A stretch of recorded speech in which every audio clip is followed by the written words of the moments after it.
طلعت صاحب کیا ڈیولپمنٹس ہیں وہاں پر؟ جی فی الحال تو یہ ہے کہ ٹیکنیکل میٹنگ کا آغاز ہو گیا. ایرانی ڈیلیگیشن نے ایک بہت بڑی سفارتی ایک پالیسی اپنائی, اور سفارتی پالیسی میں جو بنیادی بات انہوں نے کی وہ یہ کہ امریکی ڈیلیگیشن کے ساتھ کھڑے ہو کے انہوں نے پریس ٹاک نہیں کی. سب سے پہلے پاکستان کا ڈیلیگیشن آیا تو منتظر رہا, امریکی ڈیلیگیشن کو انہوں نے ویلکم کیا. اس کے بعد قطری جو جن کی یہ بہت ہی خوبصورت ہوٹل ہے جو انہوں نے آفر کیا تھا کہ یہاں پر یہ بات چیت ہو, ان کے وزیر اعظم آئے. اس کے بعد ایران کا ڈیلیگیٹ میں سے ایک ڈیلیگیٹ اندر آیا, کالیباف صاحب شاید وہ تھے, اور اس کے بعد پھر وہ واپس چلے گئے. اور پھر جے ڈی وینس کو وزیر اعظم کے بعد بات کرنی پڑی, پھر قطری وزیر اعظم نے بات کی. تو پتہ چل رہا تھا کہ کچھ معاملات جو ہیں وہ درست نہیں ہیں, اور وہی ہوا کہ ایران نے تصویر نہیں بنوائی. لیکن جو ہی یہ میڈیا ایونٹ ختم ہوا تو ایران کے ڈیلیگیٹس نے میٹنگ ہال کے اندر داخل ہو کر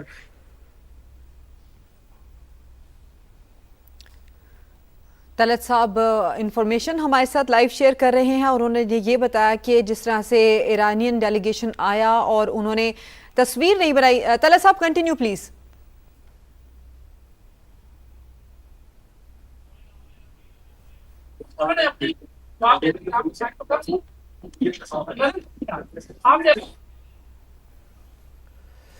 طلعت حسین صاحب ہمیں مسلسل اپڈیٹ کر رہے ہیں, اور جو صورتحال بنی, جو پریس ٹاک تھی اس کے بارے سے انہوں نے ہمیں اپڈیٹ کیا, اور ابھی جو ٹیکنیکل سطح پر مذاکرات ہیں اس وقت جاری ہیں, اور طلعت حسین صاحب ہمیں مسلسل وہاں سے اپڈیٹ کر رہے ہیں. اور اندر چونکہ سگنل کے حوالے سے جیمرز وہاں پر موجود ہیں, خاصی جو مشکل وہاں پر جو ہے وہ پیش آ رہی, جس کے سے انہوں نے باہر آ کر ہمیں اپڈیٹ کیا ساری صورتحال کیا بنی ہے. اور چونکہ وہ دوبارہ اندر جا سکتے ہیں, سدرا ان کے پاس وہ کارڈ ایکسیس والا جس کے اندر ریڈ ڈاٹ انہوں نے بتایا تھا وہ ہے, تو وہ وہاں سے ہمیں اپڈیٹ کر رہے ہیں. تو سمیرا بھی ہمارے ساتھ موجود ہیں, ہمیں وہ اسلام آباد سے انہوں نے ہمیں جوائن کیا, ان سے بھی بات کریں گے. لیکن آپ نے منہاج صاحبہ سے سوال کیا تھا, اس کو کنٹینیو کر لیں. تو منہاج صاحبہ ایک سوال جانے سے پہلے, طلعت صاحب کی جانب بڑھنے سے پہلے میں نے آپ کے لیے چھوڑا تھا, وہیں سے کنٹینیو کیجئے گا.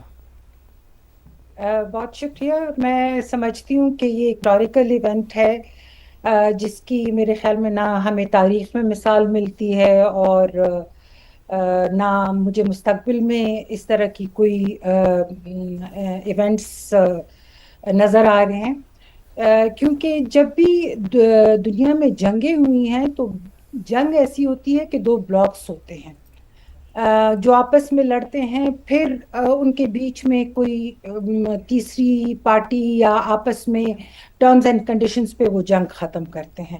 لیکن یہ جنگ اس طرح سے مختلف ہے کہ دونوں پارٹیز جو تھیں, بلکہ میں زیادہ یہ کہوں گی کہ امریکہ اور اسرائیل یہ سمجھ رہے تھے کہ وہ دنوں میں ایران کو ختم کر دیں گے, لیکن ایران نے جس طرح سے بھرپور مزاحمت کی ہے اور جس طرح سے جنگ لڑی ہے, جس نے مجبور کر دیا امریکہ کو بھی, باوجود اس کے کہ ایران کافی تھک چکا تھا اکنامکلی بھی, اگر معاشی طور پہ اگر ہم دیکھتے ہیں, سیاسی طور پہ دیکھتے ہیں تو وہ بہت تھک چکا تھا, لیکن امریکہ کو بھی اس نے اسی طرح تھکایا, ہرموز جو ٹریٹ ہے اس کو بند کر کے.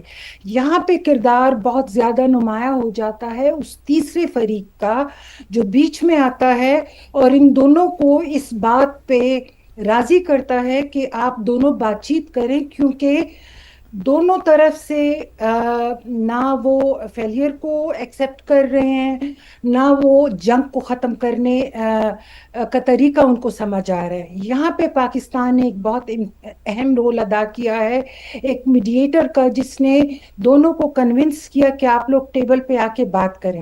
اچھا, پاکستان کے لیے ضروری اس لیے بھی تھا کہ خطے کے امن کے لیے, دوسرے اگر ہم لوگ پوری گلوبلی دیکھتے ہیں تو وہاں ہر ایک ملک جو تھا تیل کی ترسیل وہاں پہ تقریباً رک گئی تھی, اکنامیکلی لوگ جو تھے ہر ایک ملک میں ان کو انفلیشن کی وجہ سے وہ متاثر ہو رہے تھے, ٹریڈ مر رہی تھی. سو یہ میرے خیال میں پاکستان کے لیے ایک ایسا موقع لے آیا کہ جہاں پہ پاکستان کو انٹرنیشنلی دنیا نے ریکگنائز کیا as a peacemaker, as a mediator. Samira میں بھی ہمیں جوائن کر چکی ہیں. مناز صاحبہ ہمارے ساتھ ہی رہیے. سمیرا فرام اسلام آباد ٹاکس ٹو برگن اسٹاک اور اس کے بعد پاکستان ایز اے میڈیٹر اپنا کردار ادا کر رہا ہے, کیا شیئر کریں گی ہمارے ساتھ؟ دیکھیں اس وقت سب سے جو ہے کہ پاکستان کی ڈپلومیسی کا جو سپین ہے وہ کائرو کا ذکر کرنا بہت ضروری ہوگا. یہاں پہ مصر میں بھی اس وقت ایک بہت اہم بیٹھک جو ہے وہ چل رہی تھی R4 کے نام سے, اور اس میں تمام تر وزرائے خارجہ پاکستان, سعودی عرب, ترکیے اور obviously مصر کے تھے, اور یہ تمام تر بیٹھک ریفلیکٹ کرتی ہے سوئٹزرلینڈ سے ہی. سوئٹزرلینڈ میں کافی دنوں سے ایک کھچاؤ تناؤ کی صورتحال ہم دیکھ رہے تھے. ابھی ہم نے تینوں ممالک کو دیکھا, چاروں ممالک کو دیکھا, بلکہ کیونکہ قطر کی اس کے اندر میڈییشن کے اندر ایز اے کو آتھر نئی انٹری ہے.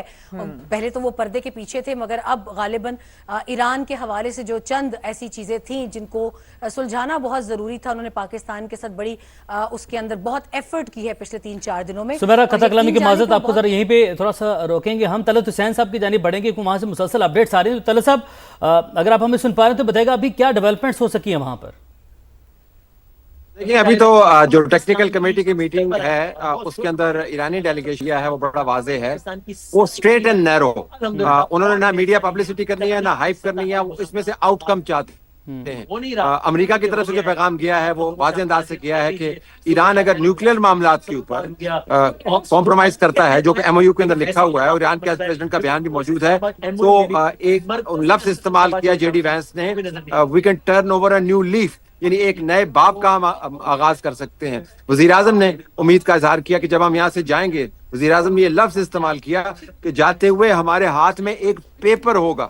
تو توقع یہ ہے کہ آج کی ٹیکنیکل میٹنگ کے بعد جو ٹیکنیکل ٹیمز بھی ان کی بیٹھیں گی وہ کچھ ایسا معاہدہ سامنے لے کے آئیں گی یا معاہدے کے خط و خال سامنے لے کے آئیں گے جو قابل عمل ہوگا. میں آپ کے سامنے دو انداز رکھنا چاہتا ہوں ڈپلومیسی کے. خیال یہ کیا جا رہا تھا کہ آج ایک فیملی پکچر ہوگی, تمام جو ڈیلیگیٹس ہیں اس کے اندر موجود ہوں گے. اس کے لیے وزیر اعظم پاکستان اور سینئر منسٹر اور فیلڈ مارشل میزبان کی حیثیت میں پہلے کمرے کے اندر آ گئے. کچھ دیر کو انتظار کرنا پڑا, امریکی ڈیلیگیشن آیا, وہ ایک نارمل آپ کو ایکٹیویٹی نظر آ رہی تھی. اس کے بعد ایران کے ڈیلیگیشن کے نمائندے آئے, کمرے میں داخل ہوئے, کچھ بات ہوئی اور اس کے بعد وہ کمرہ چھوڑ کے چلے گئے.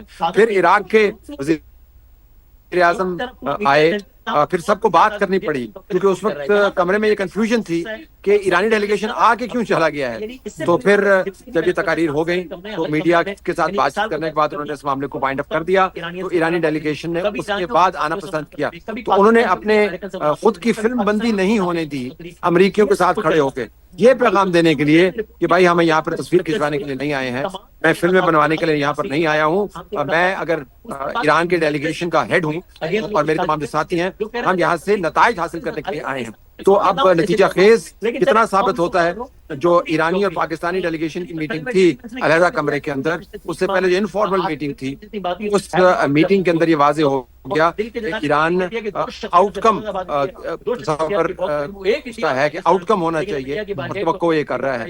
یہ دلچسپ بات ہے جب ایران کا ڈیلیگیشن فلم بندی سے بچتے ہوئے بعد میں داخل ہوا اس کمرے میں جہاں پر بات چیت ہو رہی ہے, تو اس کے ساتھ انہوں نے محسن نقوی کو بھی رکھا ہوا تھا. محسن نقوی اس میٹنگ سے پہلے تہران جا چکے ہیں. تو ان اے وے پاکستان ایران کے ڈیلیگیشن کے ساتھ مسلسل منسلک ہے تاکہ ایران کے ڈیلیگیشن کے جو خدشات ہیں ان کو صحیح طریقے سے نیویگیٹ کیا جائے. تو میرے خیال میں اس وقت جو روم سجا ہوا ہے اس کے اندر ٹیکنیکل ٹاکس میں تمام جو ڈیلیگیٹس ہیں ان کی امیدیں مثبت نظر آتی ہیں. طلعت صاحب آپ سے صرف جاننے کے لیے وہی اگین آؤٹ آف کیوریوسٹی یہ بتائیے گا, جس طرح سے آپ نے سینیریو ہمارے سامنے رکھا, امریکن ڈیلیگیشن اور ایرانین ڈیلیگیشن ایک دوسرے کے سامنے آ پائے یا نہیں آ پائے, بات چیت ہو پائی یا نہیں ہو پائی؟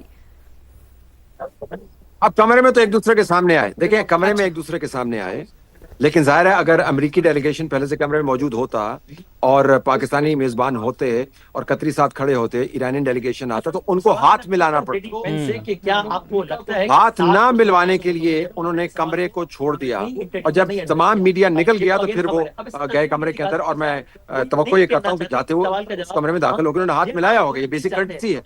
لیکن وہ کیمرے کے سامنے اندر آتے ہوئے ڈیلیگیشن کو یہ نہیں ایک زاویہ دینا چاہتے تھے تجزیے کا کہ اب ایران آ گیا ہے اور کیمرے کے سامنے کھڑے ہو کے ہمارے ساتھ ہاتھ ملا رہا ہے اور سب کچھ اچھا ہے, وہ انہوں نے اوائڈ کیا. لیکن I'm sure جب وہ دوبارہ کمرے میں گئے ہوں گے انہوں نے یقیناً مصافحہ کیا ہوگا. سخت ٹرانسلیشن کی طرف سے آپ کو لگ رہا ہے کہ ایران نے ابھی تک جو ہے وہ اپنایا ہوا ہے؟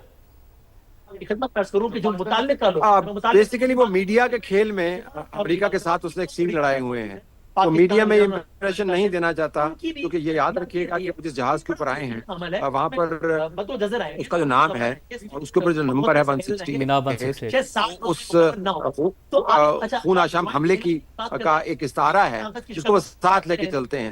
جب آپ اس قسم کا سینٹیمنٹ لے کے ایک میٹنگ کے اندر آ رہے ہوں تو وہاں پر میڈیا کے سامنے کھڑے ہو کے آپ نہ شکل کے اوپر غصہ لا سکتے ہیں نہ مسکراہٹ لا سکتے ہیں, میڈیا آپ سے پھر سوال بھی کرے گا, آپ کو مصافحہ بھی کرنا ہوگا. تو ان کا جو پبلک سٹینس ہے وہ اپنی پالیسی کے سٹینس کے ساتھ جوڑے ہوئے رکھنا چاہتے تھے. تو طلعت صاحب ایسے میں یہ بھی ہم آپ سے جاننا چاہیں گے کہ exchange of dialogue between these two delegates Iranian and Americans وہ کیسے ہوا, ایکسچینج آف میسیجز یہ کیسے ہوا, کمیونیکیشن کیسے ہوئی, کیا پاکستان نے بیچ میں برج کا کردار ادا کیا, قطر نے کیا؟ بالکل پاکستان مسلسل انوالو تھا. پاکستان کی جو بظاہر میٹنگ ہوئی وہ تو سوئس کے ساتھ بھی ہوئی اور قطریز کے ساتھ بھی ہوئی, جے ڈی وینس کے ساتھ بھی ہوئی, لیکن مسلسل میٹنگ ہے. مجھے بتایا گیا کہ آج یہاں پر آنے کے بعد ایرانی ڈیلیگیشن کے ساتھ پاکستان کی ڈیلیگیشن نے 5 مرتبہ مختلف لیول کے اوپر انگیجمنٹ کی ہے. ایک مرتبہ فارمل ہے جس کی فوٹیج آپ کے پاس موجود ہے, ایک وہ انفارمل ہے جو اس فوٹیج بننے سے پہلے جس کے بارے میں ہم نے آپ کو رپورٹ کیا, لیکن 3 آپ کو انگیجمنٹس نظر آئیں. تیسری میٹنگ وہ تھی جب ایرانی ڈیلیگیشن اس کمرے میں سے نکل کے باہر چلا گیا تھا اور پھر محسن نقوی ان کے پاس گئے اور صبح سے لے کے اس وقت تک جب تک وہ ڈیلیگیشن واپس نہیں آیا 2 اور میٹنگ بھی ہوئی تھی. تو 5 مرتبہ پاکستان نے ایرانی ڈیلیگیشن کی سینسٹیوٹیز کو نیویگیٹ کیا. اور یہ بڑا دلچسپ ہے کہ اس کمرے کے اندر جو امریکی ہیں ان کے ساتھ جو اسسٹ کرنے والے ہیں وہ قطری ہیں, جو پاکستانی ہیں, جو ایرانی ہیں ان کے ساتھ جو اسسٹ کرنے والے ہیں وہ پاکستانی ہیں. تو جو اسسٹنس ہے اس کمرے کے اندر اور سیٹ کے اوپر جو قطری پرائم منسٹر ہوں گے اور وزیر اعظم پاکستان ہوں گے, لیکن جو اسسٹ کرنے والے ہیں اس سے بھی آپ کو پتہ چلے گا کہ ایران اور پاکستان کے اندر کتنی گہری بات چیت ہو رہی ہے.